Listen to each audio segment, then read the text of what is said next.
Welcome back to Hey Eintracht Frankfurt, the Bundesliga podcast covering everything there is to know in the English language about Eintracht Frankfurt. As you know, I'm Chris here in outside the Motor City in the middle of Michigan, and my friend from another land, John Ben, sitting over there in Virginia right now. How you doing, buddy? You cold over there?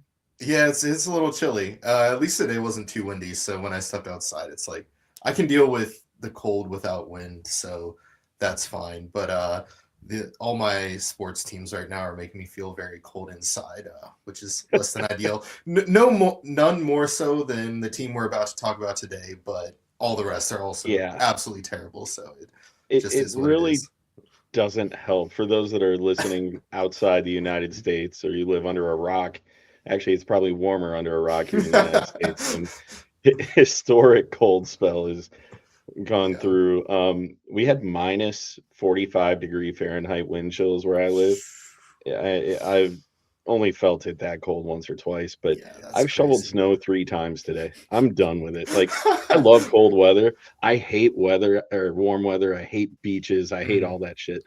But I'll take snow any day over that. But we're getting to the point now, school is canceled for the last 6 days. I'm just done with it. Like, Yeah. get me to baseball season, give me a beer, give me more beers. I know my brother has done a lot of the snow shoveling here, and he's had to do it a few different times. And it's not even light snow; it's fucking packed, icy, all this. Heavy, So yeah. yeah, it's not fun right now. My dog is part husky, and I tried to go for a walk the other day. He's like, "No, we're gonna run, dude." I'm like, "You stop No, right now." no.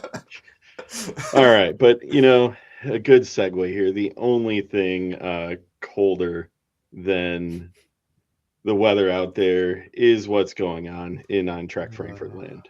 And we talked about it off air. We are not going to yell and scream and get hysterical about it because it's really not going to change anything at this point. We'll talk Yeah. later about changes we expect to happen in the next few days, in the next week. Um, I think there's opportunities there, but we have to dissect that more to see where we're going. We got to look back where we're coming from, and we're going to go back about a week. Champions League match day 7. Eintracht Frankfurt enters a match with the opportunity to advance in Champions League. We need to be basically perfect in the last 2 matches. We knew what we had to do. Um, Against a, how do I say it, Qarabag? I, Good enough. I think it's like Karabai. The G in the Turkic languages with You that know, accent we is a little can't. funky. I don't know Yeah, exactly how to we're do we're it. probably butchering it, but also our president butchers the name of their country on a regular basis. So it's just the American way, I guess. Yeah, From Azerbaijan, yeah, in the east of Europe, but one that it's long travel by European standards, but one that shouldn't really phase us, other than maybe the conditions a little bit, the atmosphere being a little different than what we're accustomed to. What the hell? Walk me through this one. How'd you feel going into it? And then giving up a fourth minute goal, kind of, all right, here we go again. yeah. I mean, I didn't feel great going into the match just because we're going in there. We have no healthy striker who's eligible to play in the competition. Obviously, we brought in 3 different guys over in January, but they couldn't be registered for UEFA competition. So, and quite frankly, if we wanted to have a chance to advance, we needed to win this game and win it by a handful of goals as well, because our goal difference just wasn't good enough. Um, so I wasn't feeling great. I still thought we would pull out a victory. Um, I just didn't think we would perform that poorly. I know Carby is like had a okay record in at home in the Champions League this year, for their standards. Obviously, they're in the top 24, I believe, going into the last match day now. So, yeah, and then we go in there and Were they yeah, on a winter pause at the time of this domestically? I honestly have no idea. I Okay. did not look I into it. don't follow the No, Azerbaijani league neither that do I. closely. Yeah, I just thought that might be another element coming into play, but certainly. I really don't know. Um, but yeah, and that was what first game with Schmidt and Meyer in charge as well. So you thought maybe a little refresh. Some guys will play a little differently, but no, it was kind of the same shit that we've seen for the past month and for quite a lot of this season. Yeah, it kind of made me wonder when we came out, gave up a really quick goal in the first few Hmm. minutes. Thought, all right, here we go again. But Chanuzin comes back, a nice, goal a few minutes later. Yeah, Everything seemed to settle down for a little while. Like you get back on track, and you know, not pretty, but hey, new leadership, and I don't even know if it's leadership, but new guys calling the shots from the touchline, and maybe take a little time to work our way into it. Halftime approaches 1-1. All right, regroup. A veteran side, a Bundesliga side should have plenty more talent yeah, than the opposing side. And then coming out flat in the second half, like every 5 minutes, 10 minutes that went by, turned the pressure up on the Frankfurt side. Um, hmm, that was a match we needed far more than them, and yet the urgency was on their side. They were yeah, passing the ball significantly more, almost double the number of touches. Um, their shots were there. They were, their shots on target weren't that different, but overall, it just felt like things were tilted against us. yeah, Even with Shaibi taking the penalty and giving us a lead, you're like, all right, 2-1, but we're still kind of holding on a little bit.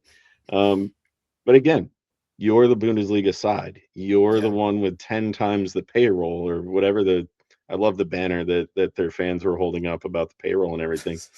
Made a ton of sense. Like 10 times Yeah, the payroll and 10 times the disappointment. Um, because once they tied it, you just kind of knew what was coming. yeah, Everyone back on their heels, no, no sort of aggressive killer instinct whatsoever. yeah.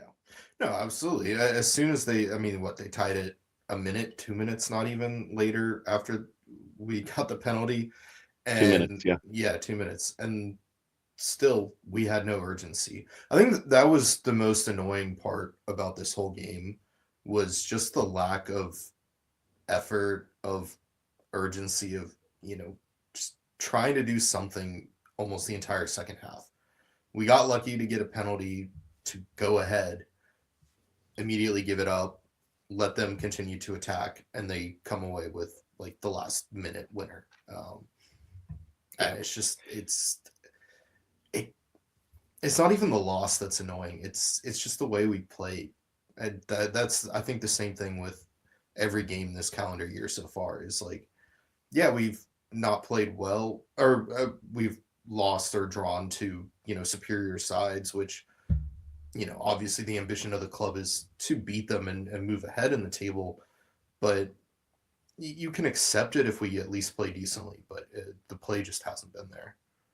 Yeah. You and I talked about it in a previous episode. I'm losing track now because we hit it so often. We haven't had a complete team performance in probably months. I mean, Yeah, it has been a while since you could really feel good about what this group was doing from the back end up to the front end and all the positions in between. 11 guys seem to be on 11 different pages right now. yeah, And when you see the confusion in the back, the lack of communication from Santos with his defenders, and the chaotic situation in the box, we kind of joked about it on the Discord chat today about all the nationalities and different languages, but out on the pitch, they have their communication. It works. yeah, Um, the problem is, if you're going to communicate on the pitch, you have to move your feet and you have to talk. yeah, Anyone that like, if you played soccer in third grade and then you quit in like fourth grade, the one thing you took from that is being part of a team, you have to talk and you have to be available for your teammates. And none of them are doing that now. I yeah, lost track in the last two matches. We've allowed 6 goals. I think 4 of those were the responsibilities lost in the box where guys are standing still, unmarked offensive players, or yeah, Santos making a bad read, but no defenders covering up. I mean, so many things that just are self-inflicted wounds. I don't care if we get beat on, a nice shot from outside the box. One of the shots where you say, I can't even get mad about that. But at this point, I think we're doing it to ourselves, and I think it's in our head. It has to be. There's no doubt about it, because when you transition from what happened in Champions League, and then you go ahead to what happened over the weekend on Saturday against Hoffenheim, the exact same thing. The exact same situation where we take a lead. A little bit different here because Calamundo. Okay, we talked about new guys coming in. He's one where I see some effort coming. Yeah. Guy trying to prove himself, earn his position in the lineup, get his minutes. He's earning it. He's putting it out there. And hell, right now he doesn't even have to try to get that spot because Ebno Talib got injured and Burkhart hasn't returned yet. But still, there's no one to push him. It's nice to see that effort. Like, really nice. Yeah, and the position that he's in now, coming in at the moment without a full-time manager, it's kind of a good piece for him to say, I'm the new guy and I'm producing for you right now. Yeah. That's a good thing. I don't know when Burkhart's due back. He was returning to training today, but again, I don't know how close that means he is. Not likely to see him on the weekend is what that tells me. It's too late. Yeah. As we sit here on Tuesday night, that's a risky proposition to bring him back to training today and turn around for Saturday. But back to the Hoffenheim match, the exact same thing. You take an early lead against a conference rival, no less, a league rival. And then once you get that lead, you play with absolutely no intensity. You get beat to the loose balls. You get beat in the physical play. And it showed. That second half was just embarrassing from start to finish, I thought. It was awful. There's not really much more to say about it. Just a lack of everything, really. I mean, would it be easier? And I feel like this is the case because this podcast has been around quite a few years now, and we've handled just this kind of poor runs of play that last for months. And, occasionally we were covering relegation fights, at least through the first half of the year back in the day. But would it be easier for you to stomach if some of these losses were due to, Chaibi got beat to a header there, or Shkiri had slipped and fell and there was a turnover? For me, if I can justify why something bad happened, it doesn't hurt so bad, like maybe tell me the good news or the bad news in a good way. It won't hurt so bad. No, I definitely agree. There's an element to that. If you lose because of an accident or just unlucky or just pure better skill from the other side, it still fucking sucks. Don't get me wrong. It really sucks. But it's not annoying in the way in which we're losing right now, where the effort isn't there, the positioning, the responsibility isn't being taken care of, and like we are actively losing these matches. The other teams aren't winning. We're letting them win. Now we should clarify that Hoffenheim is a good team this year. After that win, absolutely, they're sitting third in the table, and they've done their part, winning like 4 of their last 5 to be where they are. No problem with that. But this isn't a Hoffenheim podcast. It's a Frankfurt podcast. And we look at what we did so poorly. We'd be here for the next hour discussing just that. I don't want to do that. But is there anybody who's putting in a reasonable amount of minutes right now where you can say, let's lean more on this guy? This guy's putting out good work. For a long time, that was Christensen. And he basically carried us through that later portion of 2025 and really put in the effort and made some things happen offensively, took care of things defensively. He's not that takeover guy now that he was before. Who is putting in the minutes for you that you like? Well, I will say in terms of Christensen, it's clear that the broken nose and the mask is affecting him heavily. Yeah. The last two games, he just hasn't been the same player, and he's taken a knock to the nose in both of those games. So I think that's really affected him in that regard. Quite frankly, the only player I see out there this calendar year to put in the effort like that has been the new guys, like Calamundo especially. I think Ebno Talib looked pretty solid before he went off injured against Stuttgart. I'm not sure there's a guy who's been a regular in our lineup for the entire year where you can talk about that. Like maybe Uzun to a certain extent, but I think he's probably the only one you could consider right now. So I'm gonna put up a stat sheet and then mess up our beautiful layout here. But the stats for that Hoffenheim match kind of speak to the poor caliber of play. And I hope you're watching the video here. If you're not, subscribe on YouTube and watch us on YouTube so you can see the stats. But as far as the ones that concern me, um, 0 yellow cards, we're not playing physical. Yeah. 0 offsides, we're not taking risks to create offensive opportunities. Um, Outpossessed for the second game in a row because we were against Qarabag as well. Outpassed. I mean, every stat that matters went against us. But for me, it's those bottom ones. We were never offside, and we never generated a yellow card. Those are, I mean, I don't want to see 7 yellow cards, but show me Right. 1, show me 2 that guys are going into challenges hard, that they're making those efforts in physical plays or doing something in the offensive box to try to create a chance.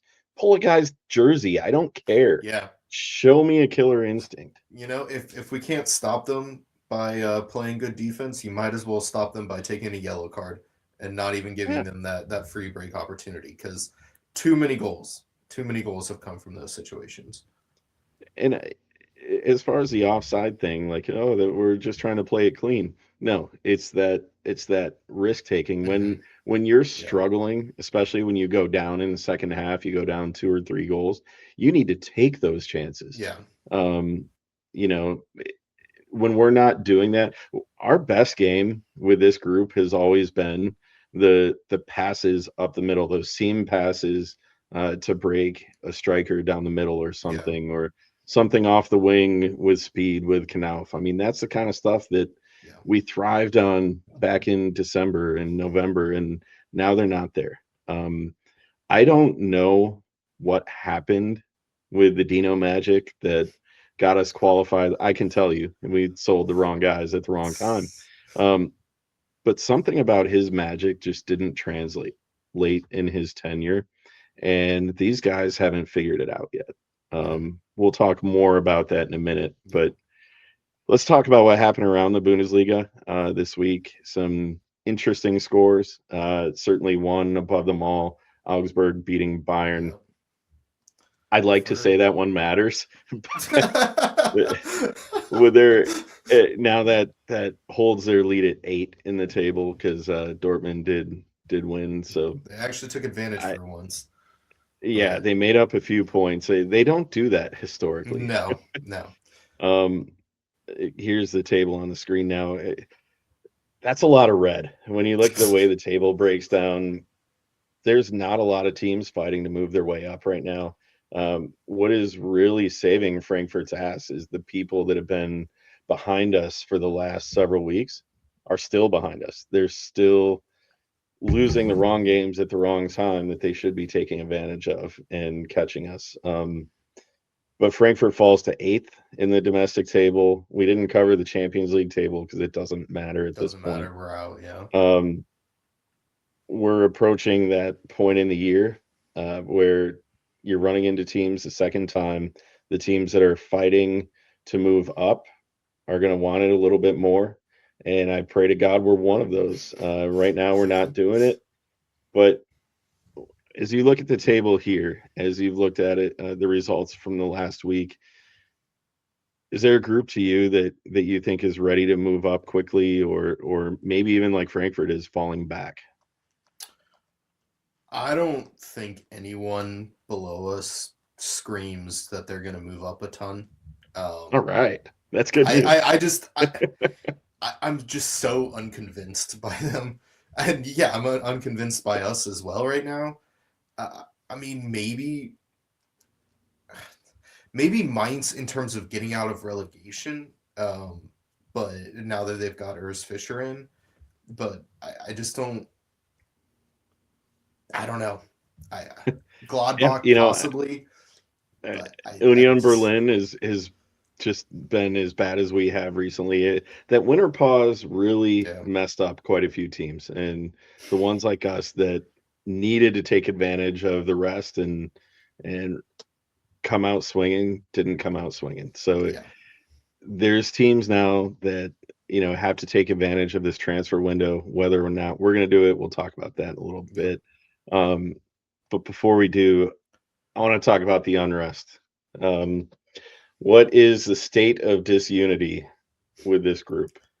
We've talked in various chats and in text messages and on our Discord. There was a big discussion this past week.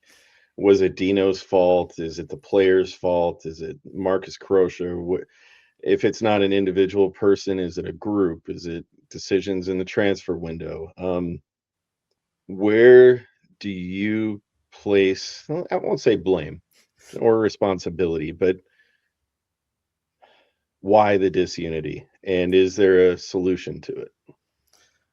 There's always a solution, right? And ultimately the blame or whatever it falls on every single one of those factors. I think Dino at a certain point lost the room.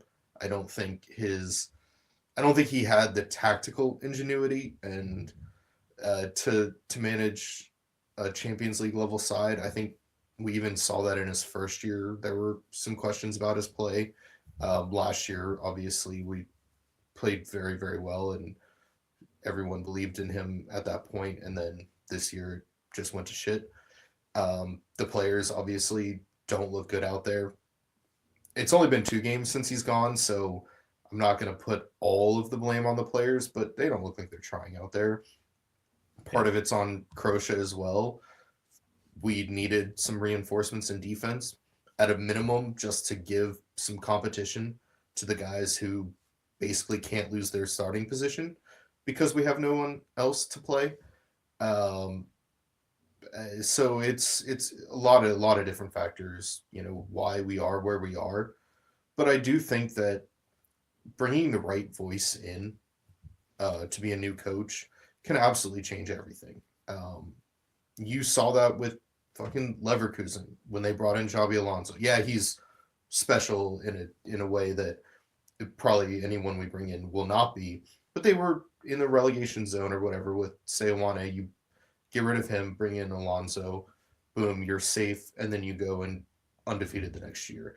Um, Hell, look at Leverkusen this year. Get rid of Ten Hag, bring in Casper Holmand, and you're playing a lot better immediately. So yeah, like a turnaround is possible. I don't know if the turnaround will happen quickly enough for us to make Champions League or even Europa League, but I think that we'll be able to bring some stability going forward with Yeah. a new coach. I I'm with you. I think there's areas in the front office, in the locker room, in just individual heads that I think is partly to blame. Um, I can't help but think about losing Tuta, or as it was Mm-hmm. put today, letting Tuta walk away, and Oh, not we even did. fighting. We did sell him, but We did. because he would have He wanted to walked go. because he would have Yep. walked on a free after this Yeah. year. Yep. We I think took we what could we have could, and I think we but could have done with not accepting those 15 million right now, but hindsight, yeah. And that's kind of the point. If we had put up a little bit of fight for him, made it financially worth it for him to stay with us hmm instead of moving. Kind of an underrated player for Yeah, his tenure here. He was way here a while. underrated. For a kid who's only like 24 years old, it feels like he was here forever. I mean, yeah, he was one of the longest tenured players on the team last year. Yep. Yep. Yeah. And when you look at the state of disunity within the defense right now, Yeah. I think it's very clear why that is. And Robin Koch hasn't been as good No. as he's been in the past. Just the whole state of the back line is an issue. Very And much then so. as you move up the pitch, there's guys that just are not playing up to their expectations. The veterans are not doing veteran things. Some key injuries. A guy like Burkhart would be huge for us right now. Um, as it was brought up to me today, because I was bitching about how we don't score enough goals. We scored tons of goals. Yeah, That's not the issue. we've got the attack. The But attack is not the issue. it's not how many you score though, it's when you score them. And I mean, unfortunately, right now it is about how many because of how many we but allow. if you give me a 5-0 victory, I would much rather have like 3-2 victories, Right, but how many of those have we had this year? It was really just the Galatasaray match and the But the opening point being, Pokal match. sure, we can score a lot of goals, but we're not scoring the goals when we need the goals. I guess it's just if we were scoring enough goals to win games, we'd be winning games. We survived for a while by scoring 3 to 4 goals a game. We were still allowing 2 or 3 on the other end. Yeah. You can't do that. No, no, I agree. I mean, it's the defense that's a problem. I mean, we've got the joint worst defensive record in the league right now, and we're only 4 goals against away from reaching our entire total from last year. And But if the that offense wasn't a problem, we wouldn't be going entire halves with only 1 or 2 shots on target. I don't Especially disagree that games we're playing there's from behind. I don't disagree that there are issues going forward, but the goals are still coming. I mean, like you look, you say when the goals happen, we scored 3 goals against Dortmund. We scored 3 goals against Werder Bremen.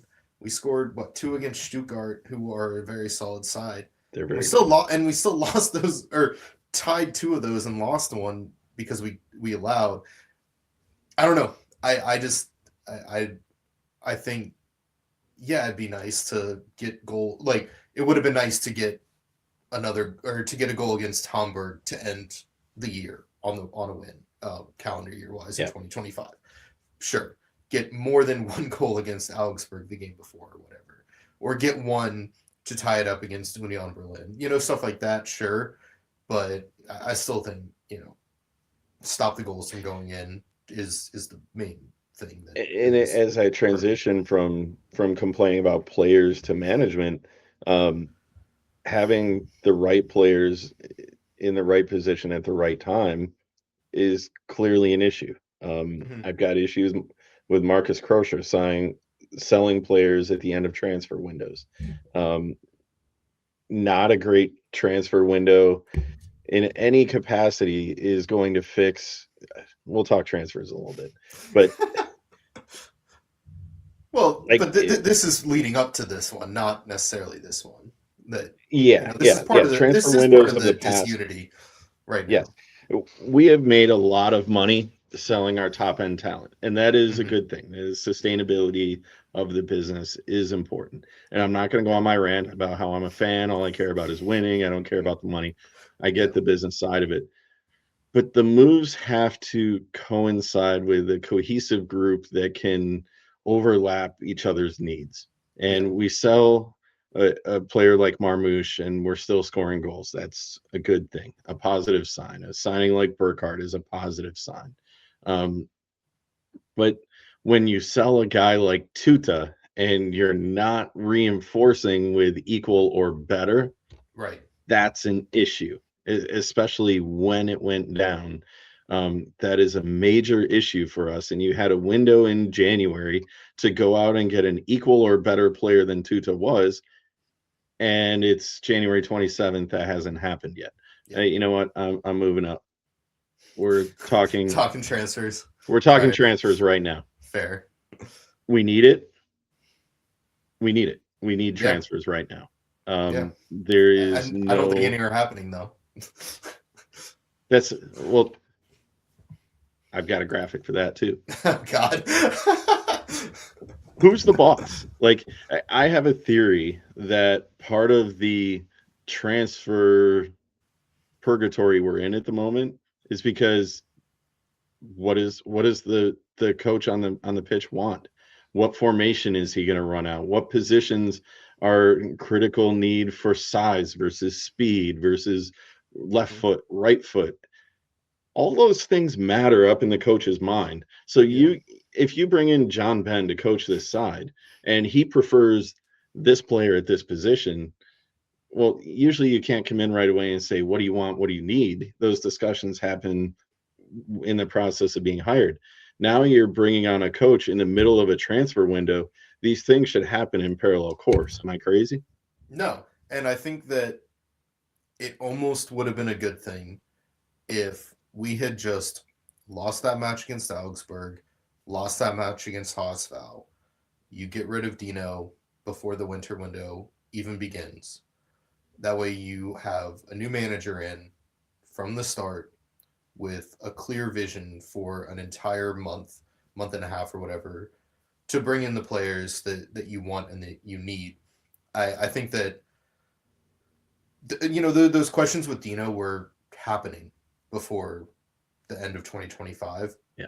And if those questions are there, I think I know people wanted to believe in him and he got us to the Champions League, but once those questions start, it's almost impossible to get rid of them and to cancel out that noise, especially in a market like Frankfurt. And I think keeping him through, halfway through January probably wasn't ultimately the best decision.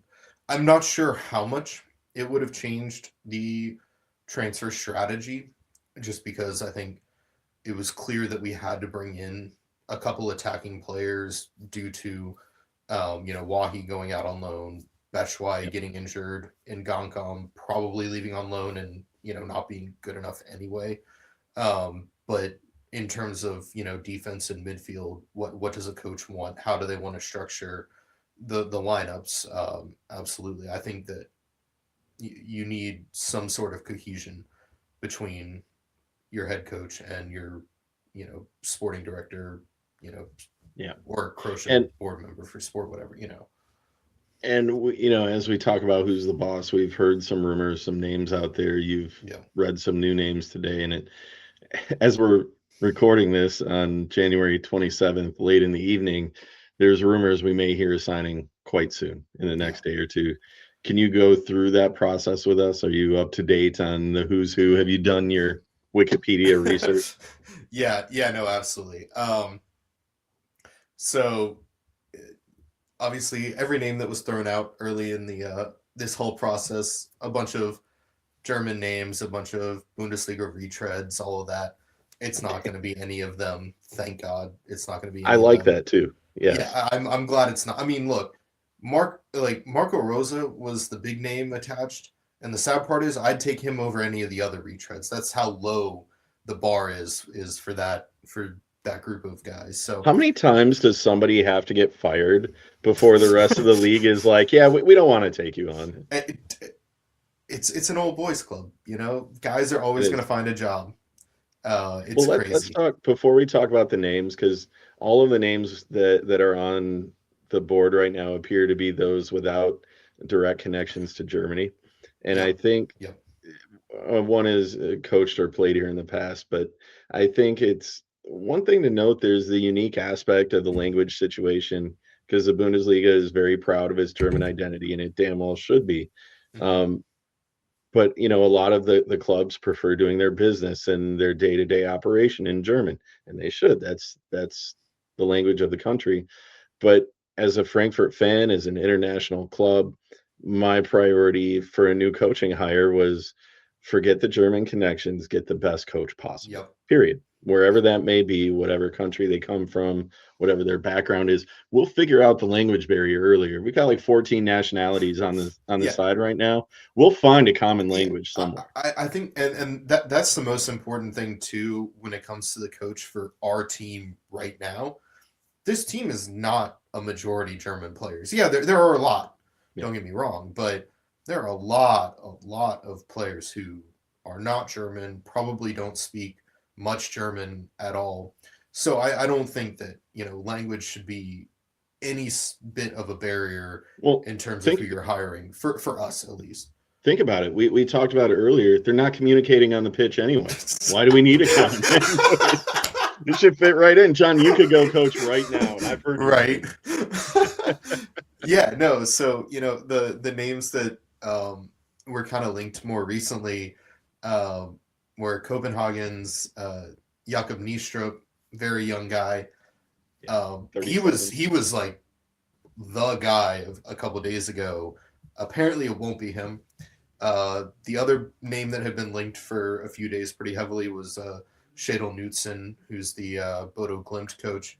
But today I think it was early today. It came out that it's likely to be Spanish head coach Albert Riera, who's currently in charge of NK Celje in Slovenia. Slovenia, right? Yeah, Slovenia. So interesting, kind of off the board, unknown I say unknown. He's won the league once in Slovenia. Left a team when they were first in the league to go back to Bordeaux, which is where he once played. Obviously, it was a shit show there with administration and all. Comes back, and now he has Celje in first place again in Slovenia. So I don't know. Are you a little worried about the inexperience? And it was something that was brought up when Dino came in, and his is a little different. At least these are guys with head coaching experience versus being assistants somewhere. Well, Dino was a head coach in Luxembourg, right? First guy to bring a Luxembourgish team to the Europa League group stage. Yep. So yep. So would there be any concern again with going with a coach with maybe 3 or 4 years of experience versus like a Marco Rosa with 12 years but with 8 different clubs or something? I don't think it's. I think it's fine. This guy, he was, he's really good friends with. I mean, because he was on whatever the last Spanish team to win the World Cup was, and he's friends with a lot of those guys, and some of them have gone on to be really successful coaches. I mean, Xabi Alonso didn't have a top level head coaching job until he took the Leverkusen one. I know he coached in the second division, but in Spain. But I don't know. I'm not worried about the inexperience. I just want someone who's eager, who's ready, who believes in themselves, who wants to push the players to be their best. Yeah. Someone who has self-confidence. And I don't mind not going like the safe route, because the safe route just gets you mid-table at best. Yeah, if it was me making that decision, if things were going nice and smooth, and we're winning and Dino stepped down for whatever reason, takes another job. You look at like a guy like Vincent Kompany, just a couple years off of his playing career. He took over a Bayern side where you would have had to try to lose. And a couple situations at the start that were a little bit rocky, but now they're cooking like they always have been in the past. That's the kind of thing where I think you put any young, aspiring, motivated person in there, they can figure it out. Frankfurt's a different beast. There's so much going on, and we didn't even talk about this, but the Frankfurt has such demands from the business side, from the social side of the club. There's always some level of disunity going on, whether it's public or behind the scenes. And I just want to make sure that whoever takes that over is aware of what they're getting into. Our name speaks for itself. Everybody knows who we are at this point. Now, I will say something about Riera. When he took over Olimpia Ljubljana, his first job as a head coach, during his opening press conference, there was a group of Olimpia ultras who ran up to the podium demanding him out. Like, they didn't want him there from the start. And he still went and took that team to win the championship. So clearly, I think his mind is solely focused on what he can do with the players and be able to kind of drown out that outside noise. So I think that's a good sign. But he's got experience in Spain, and yeah. Spain's one of the hardest countries to, get over the fan noise within your own club. They've dealt with that culturally through their entire league for years. So I think that's a benefit to get somebody who understands the pressure he would be jumping into. Yeah, exactly. And maybe nobody expects anything from the end of this year. Right. So, you bring him in for the last few months and, let him learn his guys. He can set up a summer camp under, his watch instead of coming in later and trying to figure out who he's got. Dude, I saw one of the more connected, like, anonymous sources. He was like, whoever the next coach is, they're not going to be fighting for Europe. They're going to be fighting to prevent relegation. It's like, look, man, it's bad. It's not that bad, but clearly a lot of people have crazy low expectations for the side right now. I've been watching St. Pauli. I've been watching mine. We're not that bad. Like we drop points to the bottom of the table, but we're not dropping to the bottom of the table. There's a big difference. No, our defensive record is literally relegation worthy, and we're still 8th in the table on goal difference. So I mean, there is a chance that in 3 weeks we're talking about Europa League and what we have to do to stay qualified. There's still, because the middle of the league is so bad. And originally I thought, all right, just keep on Meyer as a caretaker through the end of the year, but he's got responsibilities with the U's that are far more important long term than taking care of a bunch of grown ass crybabies right now. So, and I think too, when it comes to Dennis Schmidt and Alex Meyer, like, these guys haven't coached first team at all before, and coaching U21s is a whole different game where it's just, in my opinion, not worth the risk of letting them stay on as caretakers until the summer. I think you had to bring in someone who's coached top level somewhere. And you cut off whatever the negative energy was with Dino that wasn't translating. Yeah. You cut that off. You took that out. And basically, this is a tryout for the remainder of the year for the players. Those that have contracts due at the end of the year, or those that like it but don't want to be sent on loan. If you're a younger guy, there's going to be prove-it opportunities, and those are going to start tomorrow, actually. But before we get into that, we've talked a lot of negative things. There's only one thing that can cure that, John. that is very fair. Very, very. What are you drinking? Good old tried and true twisted tea, half and half. I feel like you should be sponsored by them. You definitely. You bring them every week. It's good stuff.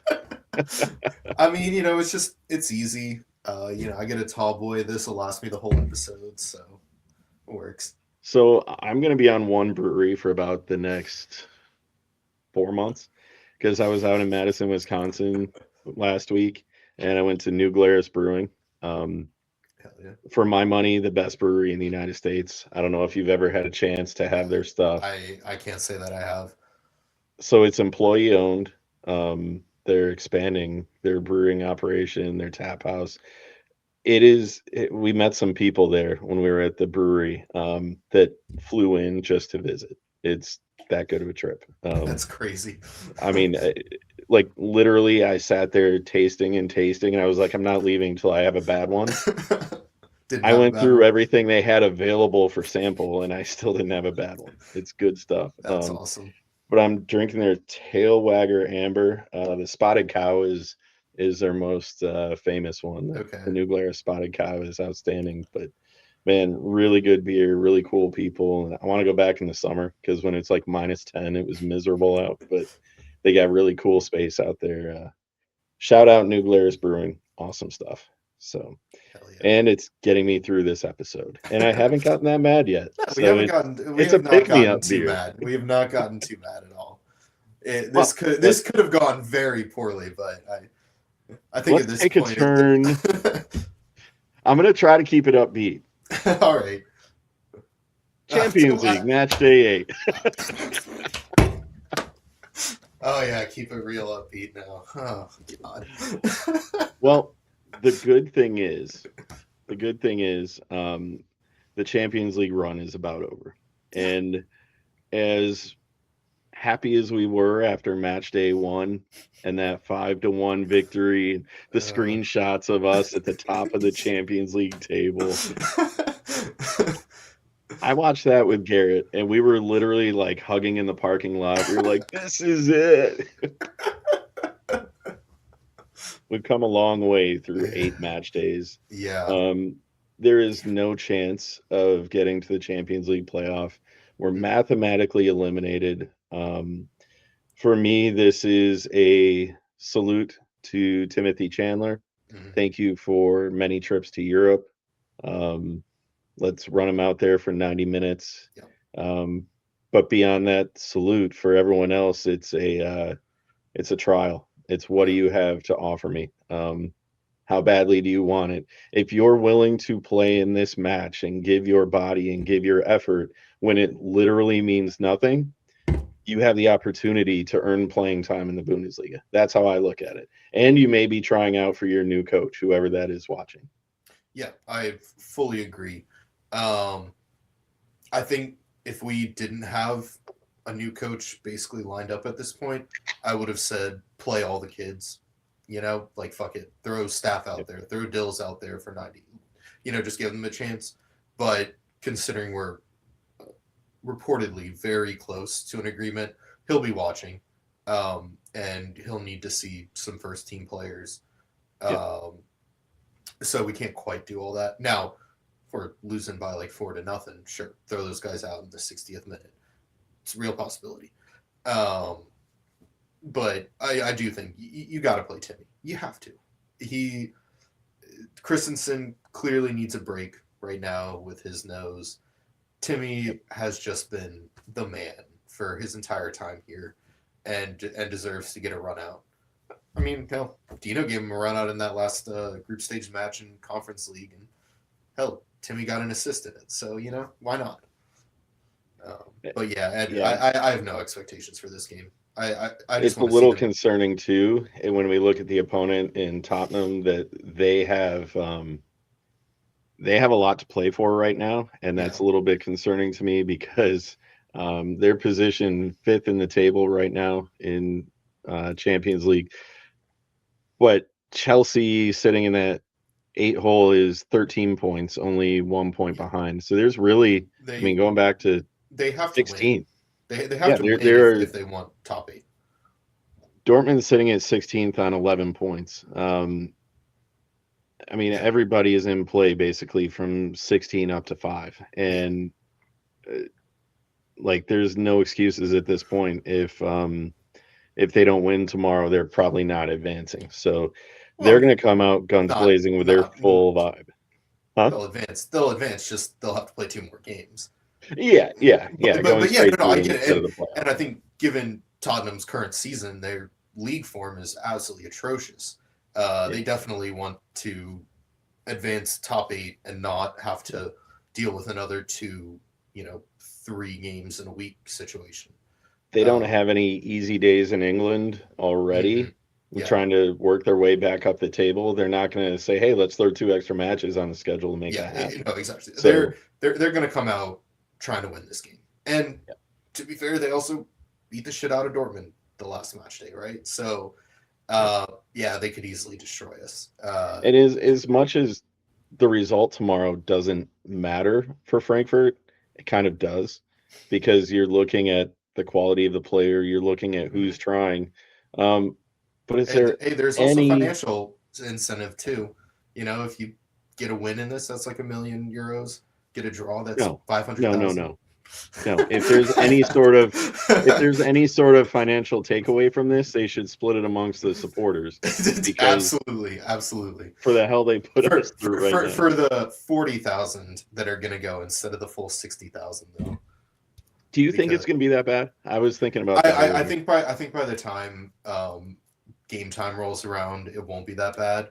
But I think we'll see some empty seats. I think people are annoyed right now. If things start going bad, those whistles are going to start right away. Yep. There's Absolutely. I certainly hope there's a fight. Any prop bets on this one on your side? Yeah, I threw 10 cents on Randall Colomwani to score a hat or to score 2 or more goals. That's the first time I've opened that app in a freaking while. But I just well, you went big. Yeah, this economy, I never go bigger than $1. Here's your 10 cents in Michigan, dude. Right? No, I mean he probably won't even play. He was an unused sub the last game, but I could just see Colomwani coming on and having a revenge game. It just, given how things are going right now, it just seems so likely. Has he been back? I don't recall. Have we faced him since he left? No, because we haven't faced either PSG or Juventus. So yeah. No. The way he left, I really. Oh, if he comes on the pitch, the whistles will be louder than the whistles against our own players at the end of the last game. Absolutely. And that might bolster some of the supporters to actually get behind us at that point. I think it would. I would honestly be a little surprised if he played, but we'll see. Yep. So moving on, that's tomorrow, and I hope people get a chance to watch this tomorrow. But if they don't, the next chance to watch Eintracht Frankfurt will be Bundesliga match day, basically like 19 and a half, because there's been a funky situation with games rescheduled. Weather's been a factor across country. Lots of weird dynamics in play with the schedule. But Frankfurt will take the pitch back in Bundesliga play against Bayer Leverkusen, a side that we know all too well in a matchup that I'm not really looking forward to. No, neither am I. The last one didn't go so well. I don't know. I mean, it's not like things can get worse, right? So hopefully, I mean, they can obviously, but hopefully we have the new coach in place before this game.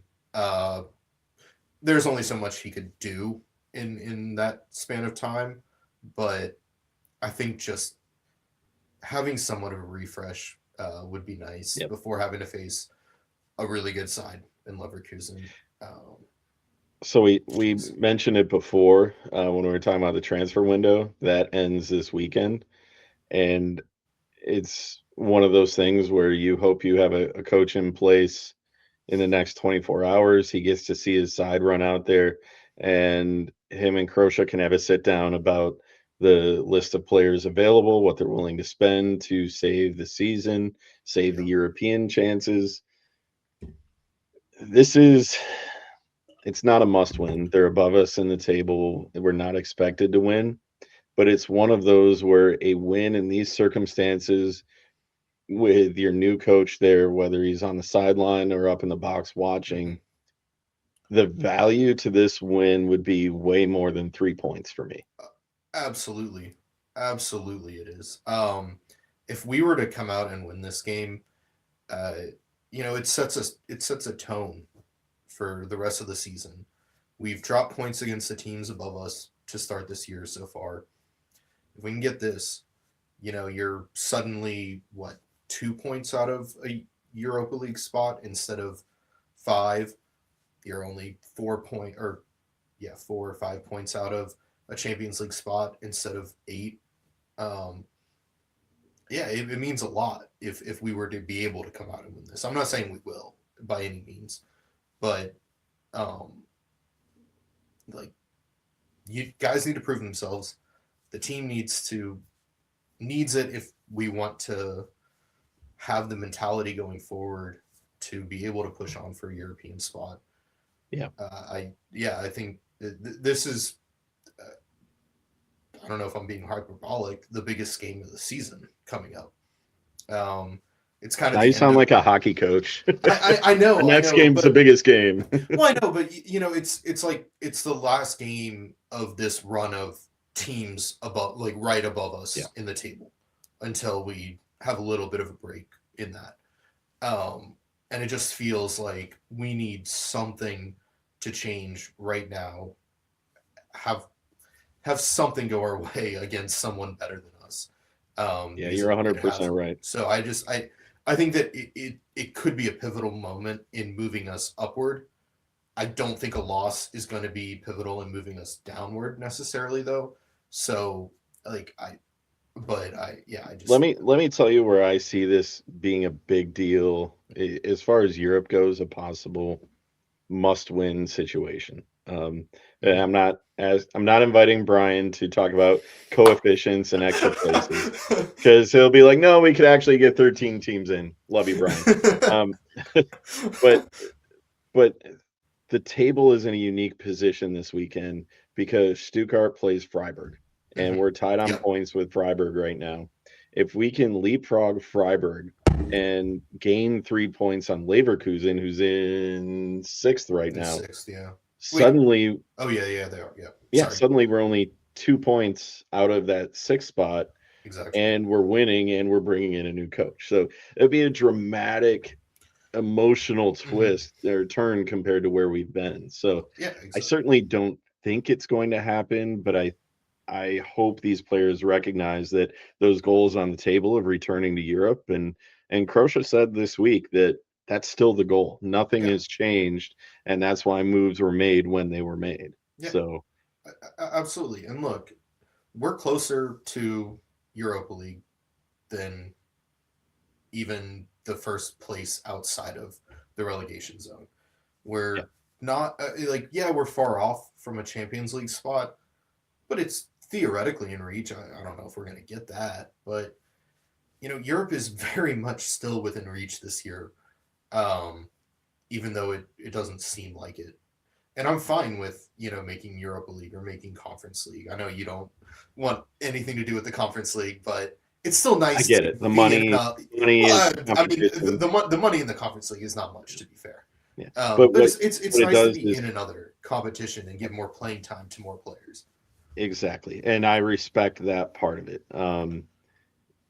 I concern a little bit about the risk of players, but you run some young guys out there and get their legs under them. That's always a good thing. Yeah. And anytime we get more eyes on the team is a very good thing too. But just qualifying for Europe, what that does when you go to try to sign players and say we're going to play in international competition, it's a massive deal. Yeah. I mean, just being in Europa League, Conference League maybe doesn't open as many doors as like being in Europa League, but if you're in Europa League, that a lot of players are very, very willing to play for someone in Europa League, knowing that there are a lot of eyes on that competition. It opens so many more new doors. It also allows us to not have to shed as much, because if we don't make Europe this year, we're going to have to sell a lot of players. This squad and we don't have anybody of the value. Maybe Chanuzen. We don't have a lot. Larson. I think Larson's only lost value though. I think the thing. There's no Kolo Muani Marmouche guy. You don't have someone going for 100 million. I know Brown has been talked about a lot, but I don't see him going for more than 30, 35, 40, which would still be a great amount of money. Obviously, you want to keep him, but I don't think he's going to stay. But you really don't want to shed either. I mean, if you can avoid a sell-off, you want to keep these guys and be competing. But it's just going to be hard. And without Europe, it makes that impossible. Yeah. So back to the match. Right. Leverkusen, as you said, is rebounded from being at the top, and then that perfect season, and then falling into a fall by that standard of perfect was kind of dramatic. But they rebounded nicely now, sitting in 6th, and they're still within striking distance of 2nd, I think. They could easily end in 2nd. And so all the options on the table for them right now. How do you see this one playing out? as we talk about the optimism of what could be. Yeah. The operative word there, could, or if. No, I don't think we win this match. I say we lose this one 3-2. 3 goals seems to be our MO right now in terms of goals against. I What is wish it? Garrett Is, was is, here is it for a three? Is it FF three in stat. every single game this calendar year? Right? 3-3 Uh, Dortmund, 3-2 keep Stuttgart, keep keep talking. I'll do the 3-2 Garrett Qarabag, work for you. 3-1 Hoffenheim. Um, yeah, so Oh my uh, God, this is so bad. um, yeah, Five you know what? No, matches no, in the no. calendar year. I take it back. I say we lose this one 4-2, and we match last year's goals against record. So going back to the Tottenham match, do we Yeah. allow 3 goals?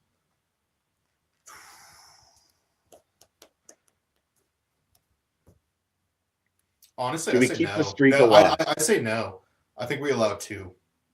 I just don't trust Tottenham's ability to score like that. Okay. And even against Dortmund, yeah, they won that, but they were up a man for almost the entire game. And was that 2-0? Sorry, I gotta find that score. Yeah, I'll tell you, I think we do allow 3 against Tottenham tomorrow, but I think we score 3 as well. I think we can pull a draw there, Yeah, and they only that's won a 2-0. little bit of a moral victory for us. But then we come into the Leverkusen match, and that one for me is just, it's not going to be there. At home, I like it a little better because going at Leverkusen is a house of horrors that has never, ever in my Yeah, lifetime ended yeah. well for us. Um, but I think we lose that one 2-1. I think Mm. our defense shows up relative to the last few weeks. But a 2-1 loss there. I wouldn't be shocked if we pulled it out. That's the thing.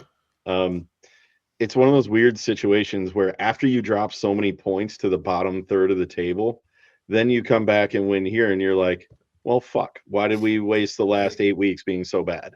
hey, that's the diva. I don't think that this run has been diva, but beating Leverkusen or having a really, really good performance, even in a draw or something.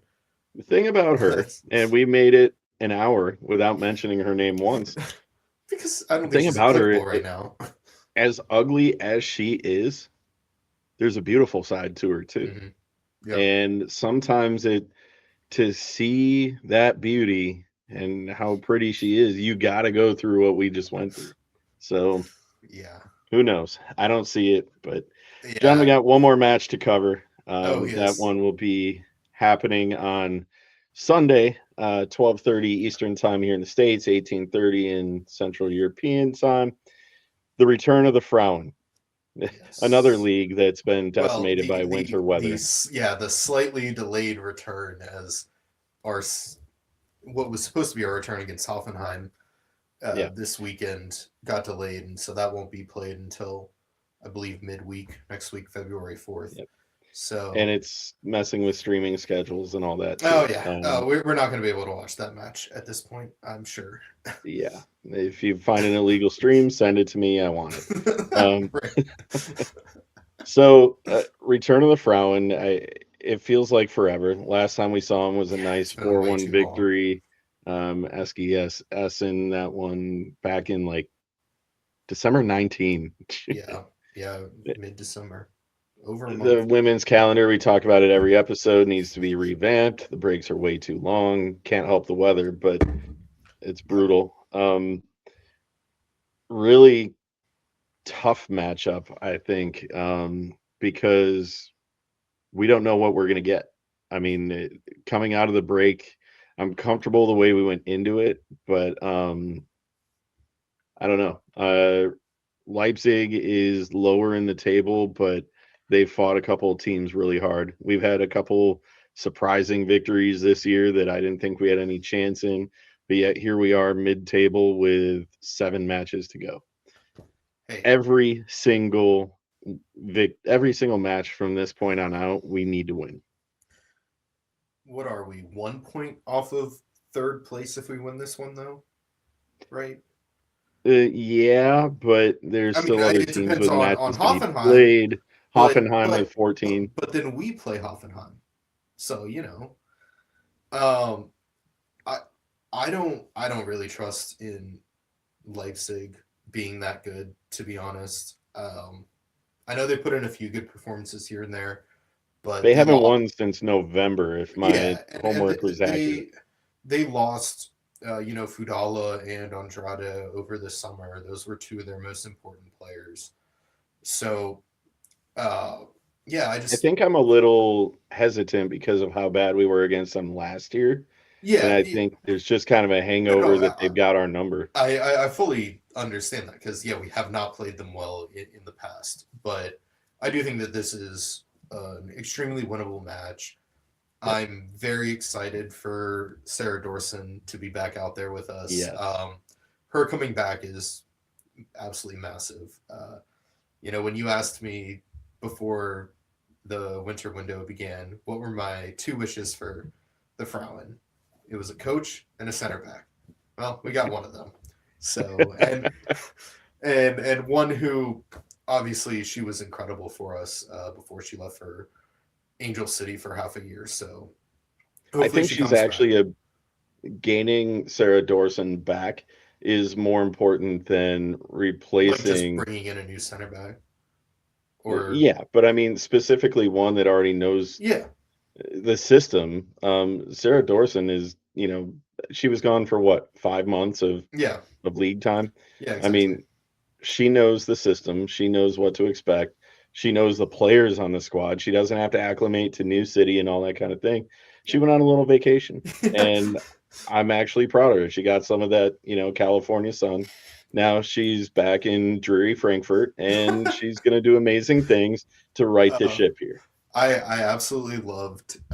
It got a little memed across the internet for non Frankfurt supporters, but when she was quoted saying, "Every day I was in LA, I was thinking about Frankfurt," and I'm just like, Yeah. man, I love that. Like I'm so happy she's back. She didn't have the best of times in LA, as anyone who watches NWSL will tell you, but that's a whole different league than the Frauen Yeah. Bundesliga. Completely different play styles. I think she'll come back and be just fine, more than just fine. And Is it it, enough to bring the consistency back? yeah, You think so? Like we were just that one player away from. I, I I don't know if it's just one, but I think it's enough. I mean, she was a leader on this side. She was the Yeah. penalty taker, one of the few players actually converting her penalties. um,